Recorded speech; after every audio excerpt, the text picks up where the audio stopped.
प्रणाम, मैं मधुबाला। आप देख रहे हैं एक न्यूज 24। नमस्कार, मैं विकास सिंह और आप देख रहे हैं एक न्यूज 24। दिन की शुरुआत हम कर रहे हैं सबसे सनसनीखेज खबर से।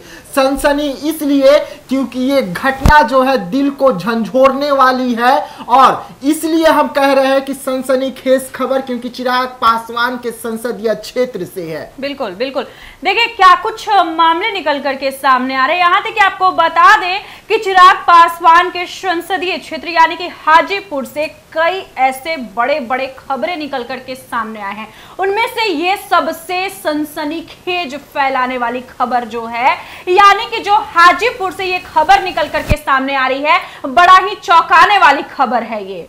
देखिए, चौंकाने वाली घटना तो है, लेकिन जब आप इस घटना को पूरा विस्तार से सुनेंगे, पूरी जानकारी लेंगे, तब आप सोचने पर मजबूर हो जाएंगे कि हमारी बिहार पुलिस इस वक्त क्या कुछ कर रही है। हमारी बिहार पुलिस जो है वो अपराधियों पर नकेल क्यों नहीं कस रही है। आखिरकार अपराधियों को संरक्षण किसका मिल रहा है, तो हम इसका भी खुलासा करेंगे। और चिराग पासवान अब इस पर क्या कुछ करेंगे, क्योंकि यहां पर दांव पर लगी है इज्जत दो सांसद के।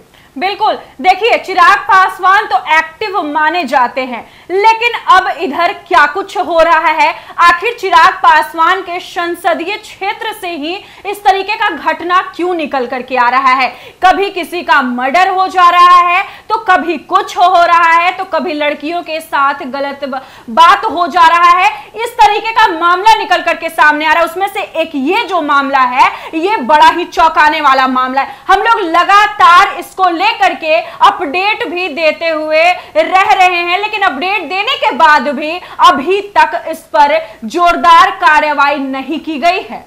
देखिए, मामला है बेटी की, मामला संगीन है, बेटी को बचाना है। वैसे में आपको और हमको सबको मैदान में आना होगा, सबको परिवार के साथ खड़ा होना होगा, ताकि बेटी को बचाया जा सके, बेटी को इंसाफ मिल सके। नहीं तो एक एक करके हमारी बिहार की बेटियां जो है वो सूली चढ़ती रहेगी। आपने जिस तरीके से वीणा देवी के संसदीय क्षेत्र पारू थाना क्षेत्र में जो घटना घटा, आप सब जान रहे हैं। आखिरकार वहां किस तरीके से एक बेटी का निर्मम हत्या होता है वो भी आपने देखा। जहानाबाद में 2 साल की बेटी के साथ किस तरीके से बलात्कार होता है वो भी आपने देखा। लेकिन हाजीपुर की बेटी के साथ क्या कुछ हो रहा है, आपको इसे भी जानने की बेहद जरूरी है। और चिराग पासवान इस पर क्या एक्शन लेंगे, ये भी देखने वाली बात होगी। जी बिल्कुल। जिस तरीके से ये जो घटना निकल करके सामने आ रहा है, ये जो लड़की का बात जो मामला निकल करके सामने आ रहा है, ये बेहद ही बड़ा मामला है और इस पर चिराग पासवान को सख्त कार्रवाई करना पड़ेगा। अगर कार्रवाई नहीं होगा तो आज ये लड़की है तो कल दूसरी लड़की भी वहां पर मौजूद रहने वाली है। देखिए, वीणा देवी के भी संसदीय क्षेत्र से इसी तरीके का मामला सामने आया था। उसके बाद जहानाबाद से मामला आता है और अब फिर से हाजीपुर में घटना हुआ है।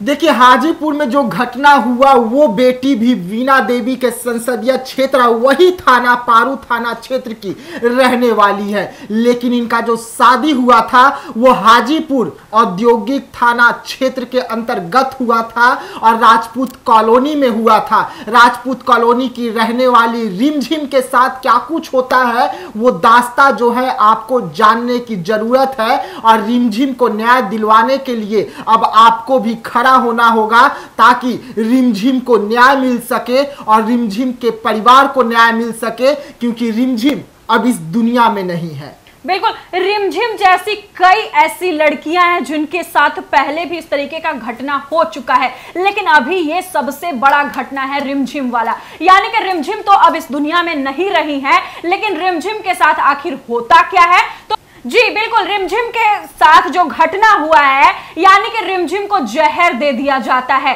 और जहर कौन देता है उसका भी आज खुलासा होने वाला है। देखिए, रिमझिम जो है अपने साथ पूरी खुशियों से डोली में बैठकर आई अपने घर, लेकिन जहर देने वाले और कोई नहीं बल्कि उनका पति, उनकी सास और परिवार के लोग रहे। दोनों तीनों मिलकर उसे जहर देते हैं और ये सब कुछ होता है दहेज के लिए। इतना दहेज की लालची हो गए कि अपने ही घर की बहू को, अपने ही घर की इज्जत को जहर देकर सूली पर चढ़ा देते हैं और परिवार को रात को 10 बजे फोन करके कहते हैं कि आपकी बेटी अब इस दुनिया में नहीं रही। जिसके बाद परिवार पहुंचता है तो देखता है कि बेटी तो वहां सुध बुध खोकर पड़ी हुई है। उसके बाद बेटी को उठाकर जो परिजन है वो हॉस्पिटल भागते हैं, लेकिन बहुत देर हो जाती है। हॉस्पिटल में जब बेटी को ले जाया जाता है यानी कि रिमझिम को, तो वहां पर जो डॉक्टर होते हैं उसे मित्र घोषित कर देते हैं। जिसके बाद परिवार वाले भाग निकलते हैं, लेकिन पुलिस जो है अब तक एक की भी गिरफ्तारी नहीं कर पाई। परिवार के लोग ही उसके पति को पकड़ के पुलिस को सौंपते हैं, लेकिन पुलिस कह रही है कि हम कार्रवाई कर रहे हैं। देखिए, सबसे बड़ा बात हो जाता है कि बिहार में इस तरीके का जो घटना सामने आ रहा है और सरकार कहती है कि बेटी बचाओ बेटी पढ़ाओ। देखिए, सबसे बुरा लगता है, सबसे अगर घटिया बात हो जाता है तो आज के डेट में दहेज लेना। दहेज के चक्कर में कितनी बेटियों की जान जा चुकी है। एक माता पिता जो होता है, जो लड़की का माता पिता होता है, कितना सपना संजोग करके बेटी का रिश्ता करता है और रिश्ता के बाद इस तरीके का घटना अंजाम दिया जाता है। यही चीज हुआ है रिमझिम के साथ। कितना खुशी से वो डोली में बैठी और ससुराल में जाते के साथ ही रिमझिम के साथ इस तरीके का अत्याचार हुआ और मामला क्या निकल करके सामने आया, तो वो दहेज का मामला सामने आया। आखिर अब रिमझिम तो नहीं रही, लेकिन हम लोग यही बात कहना चाहेंगे सरकार से, केंद्रीय मंत्री चिराग पासवान से, कि आप सख्त कार्रवाई कीजिए, रिमझिम को इंसाफ दिलाइए, क्योंकि कितनी ऐसी रिमझिम अभी और बनेंगी। क्योंकि अभी एक रिमझिम का मामला सामने आया है, इससे पहले भी कितनी रिमझिम अपनी जान गंवा चुकी हैं और सिर्फ एक छोटा सा वजह है, तो वो वजह है दहेज का। देखिए, आज के डेट में कहा जाता है कि लड़कियों को अपने पैर पे खड़ा होना चाहिए। सरकार भी कहता है कि बेटी बचाओ बेटी पढ़ाओ, लेकिन बेटी अपने पैर पे खड़ा भी होती है और कुछ पेरेंट्स का ये सोच होता है कि कम उम्र में ही शादी कर देनी चाहिए और कम उम्र में शादी कर देने का ये नतीजा जो है वो निकल करके सामने आता है, जो आज रिमझिम के साथ हुआ। रिमझिम इस दुनिया को छोड़ के चली गई है। देखिए, रिमझिम जो है वो लगातार अपने घर वाले को बताती रही उसके साथ घरेलू हिंसा हो रहा है। घर वाले जो है परिवार के और बेटी का इज्जत और सम्मान को देखते हुए जो मांग थी वो पूरा करते चले गए, लेकिन दहेज के जो लोभी थे, जो लालची थे, उन्हें ये नहीं पता था कि इतना ज्यादा हम दहेज मांगेंगे और उसके बाद भी परिवार और भाई के जो है वो दहेज पूरा किए जा रहे हैं। लेकिन उसके बाद लालच इतनी ज्यादा बढ़ जाती है कि अब दूसरा शादी का भी मन बनाया जाता है और पहली को हटाना था तो दहेज दे दिया जाता है और पहली को हटा दिया जाता है रास्ते से। लेकिन इस वक्त जो रिमझिम के पति है वो सलाखों के पीछे तो है, गिरफ्तारी तो हुई है, लेकिन पुलिस ने ये गिरफ्तारी नहीं की। पुलिस ने गिरफ्तारी तो करती तब हम ये सवाल नहीं उठाते। परिजन के लोग ही उसे पकड़ते हैं और पुलिस को सौंपते हैं। बाकी अपराधी अब भी फरार है। जी बिल्कुल, और जिस तरीके का ये घटना जो रिमझिम के साथ हुआ है तो इस पर सख्त कार्रवाई होनी चाहिए और रिमझिम को जो सजा इन लोगों ने दिया है वो सजा इन लोगों को मिलनी चाहिए। क्योंकि अगला कदम अगर कोई ऐसा बढ़ाए, अगर दूसरी रिमझिम के बारे में इस तरीके का लोग सोचे, तो सोचने से पहले भी उसको डर लगे।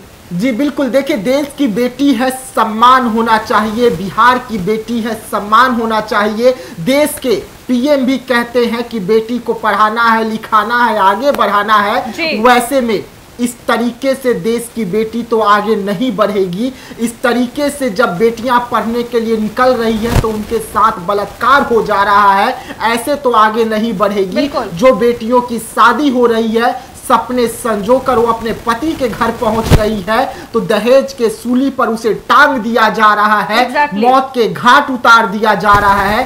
ऐसे तो देश की बेटी आगे नहीं बढ़ेगी। ये सवाल उठ रहा है कि आखिरकार अब देश के बेटी को कौन बचाएगा।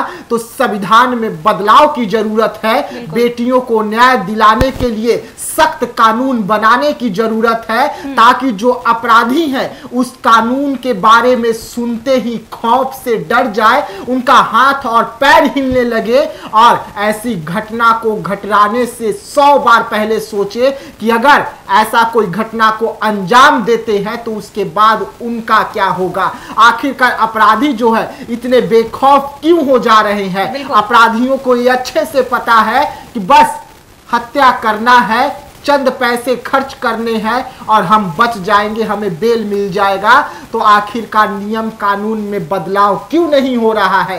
बेटियों को बचाने के लिए पीएम मोदी से भी गुजारिश है कि जल्द से जल्द बेटियों को बचाने के लिए ऐसे नियम बनाए जाए ताकि उसमें जो भी अपराधी हो उसे बेल तक न मिले, सीधा उसको सूली पर चढ़ाई जाए। बिल्कुल बिल्कुल, ये जो घटना जो निकल करके सामने आया, हम फिर आखिरी में यही कहना चाहेंगे कि जो इन लोगों ने रिमझिम के साथ किया वही हाल इन लोगों के साथ भी होना चाहिए, ताकि इन लोगों में डर पैदा हो कि अगली बार इस तरीके का घटना करने से लोग 1000 बार क्या लाख बार सोचे और रिमझिम को न्याय मिलना चाहिए। यही सरकार से भी गुहार लगा रहे हैं और देश के प्रधानमंत्री नरेंद्र मोदी से भी हम लोग यही गुहार लगा रहे हैं कि अगली रिमझिम कोई ना बने, इससे पहले सख्त कार्रवाई करनी चाहिए। बाकी आपको इस खबर को लेकर के अगले वीडियो में और कुछ जानकारी निकल करके जो आएगी वो भी देंगे। तब तक के लिए हमें इजाजत दीजिएगा। धन्यवाद।